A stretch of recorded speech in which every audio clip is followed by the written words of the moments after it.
we start with the high-stakes meeting between President Biden and Ukrainian President Zelensky. The two met during the last day of the G7 summit and strengthened their stance against Russia.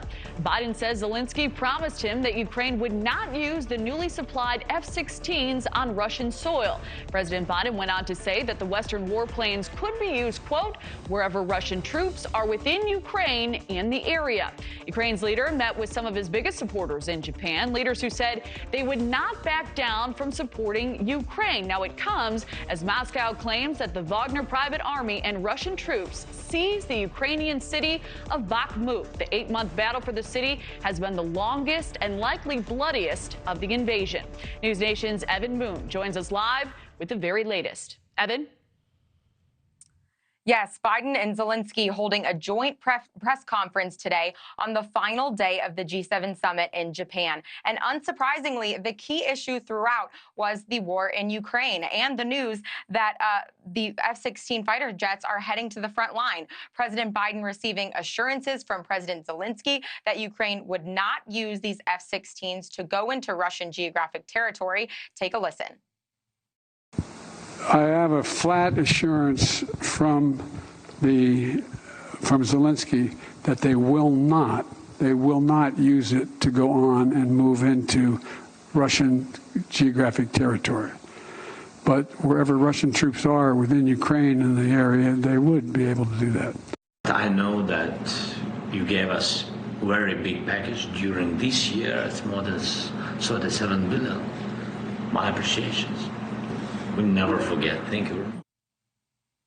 Ukrainian President Zelensky made a last-minute trip to join the leaders in Japan in person, urging them to continue to support their fight against Russia as a major development simultaneously unfolded in Ukraine.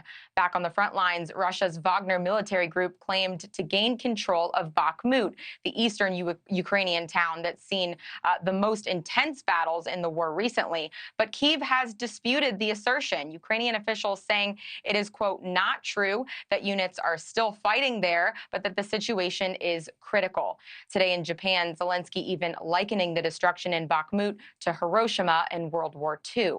As the second year of war rages on, President Biden today announced $375 million more in aid to Ukraine and a new security assistance package, one day after Biden agreed to begin training Ukrainian pilots on those F-16 fighter jets, something a former general told NewsNation was will make a big difference in the war. The F-16s, in my view, are going to be a game changer. And I mean that in a couple ways. First and foremost, it's an extraordinary aircraft. It's fourth generation. It's advanced weaponry, advanced radar capabilities. First and foremost, will make it really a very important asset to protect Ukraine's skies from air defense and as well as for missile defense. It's got a radar that can look well beyond what the current radars in Ukraine in terms of hundreds of miles. So that's critical for air defense purposes and missile defense. President Biden now heading back home, currently in the air, heading back to the White House. But Kelly, as we know, he lands only to find himself in the midst of a debt ceiling fight with Republicans, one that sort of shadowed over his time in Japan. That's right, Evyn. We'll be following that closely. Thank you.